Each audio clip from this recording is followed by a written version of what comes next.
Ayan, at tatanim tayo dito ng kangkong.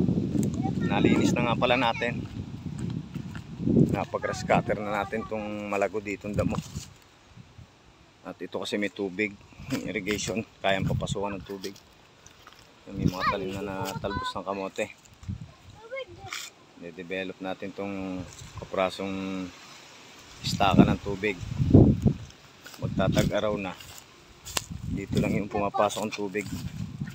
Ito kanina pinapasukan na namin ng tubig ni Boy Tingala. Ayan, may tubig na. Mabili rin naman ang kangkong sa market, kaya ito ang gagawin natin. Ayan, tubig na. Malakas ang agos. Ayan. Ang ganda ng agos ng tubig.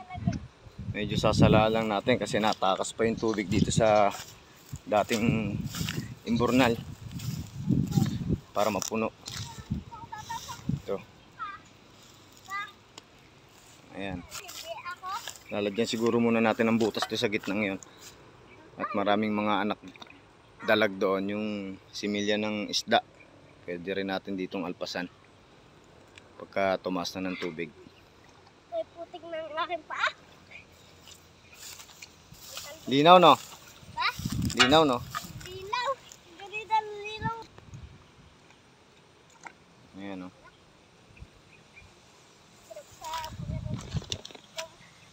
Sarap ba sa pakiramdam? Ako. Pakiramdam. Ito hindi na natin inalis kasi dito napasok ang tubig pagka malakas ang baha. Siya no yun. Nagawa balon.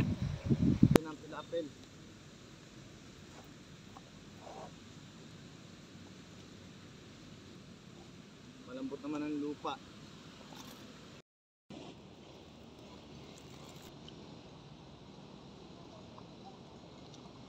Na matabang sanga niya, yung may ugat na. Ayan o. Nalagyan natin. Tatanim po tayo ng kangkong. Ayan o. Namin ng mother ng kangkong, yung pinaka ina niya, yung maraming ugat. Ayan. Ayan, may tubig na. Yung pinatubigan namin kanina. Nalagyan na rin natin ng konting harang. Pilapil. Yun na lang yung kaprasong yun.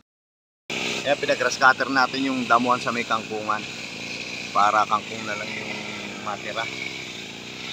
At yan yung tinanim natin na 5 sakong kangkong na kulay puti.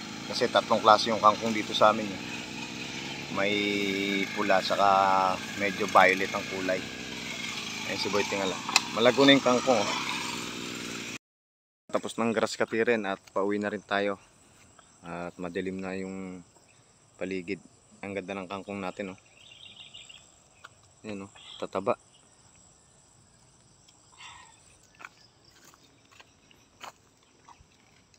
Pinapasukan na nila ng tubig. At tayo yung naggawa na rin dito ng agusan ulit ng tubig para hindi pasukan ng baka. Para lumago na rin yung ibang kangkong.